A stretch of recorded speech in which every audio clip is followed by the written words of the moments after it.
পেয়েছি। বার্তা পাঠিয়েছেন দেবীপ্রসাদ মণ্ডল, কিয়ামাচা, গোয়ালতোড়, পশ্চিম মেদিনীপুর থেকে। চিকিৎসা বিজ্ঞানের ব্যাপক উন্নতির হাত ধরে পাল্লা দিয়ে বাড়ছে নানান জটিল রোগ। এর মূল কারণ বিষাক্ত পরিবেশ, ভেজাল খাদ্য, কাজের চাপ, সমাজ সংসারের স্ট্যাটাস মেইনটেইন নামক এক জটিল মানসিক অস্থিরতা, সাথে নানান রকমের বদ নেশা ও শরীর চর্চার প্রতি তীব্র অনীহা। এর থেকে মুক্তি পাওয়ার একমাত্র পথ যোগের সাথে সংযোগ স্থাপন।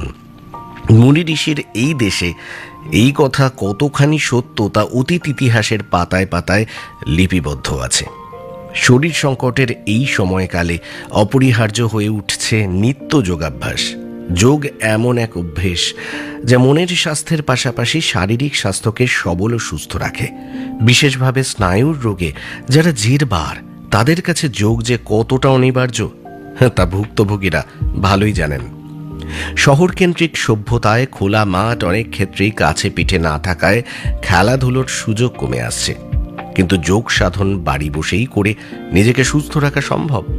নিয়মিত যোগাভ্যাস মনে আনে এক ভীষণ প্রশান্তি। শরীর হয়ে ওঠে কর্মোপযোগী। ফুরফুরে মন আর সতেজ শরীর বহন করতে পারে দীর্ঘ কাজের চাপ ও আনতে পারে কর্মে একাগ্রতা। আজ যোগের সাথে সংযোগ স্থাপন করতে সমগ্র বিশ্ব তৎপর।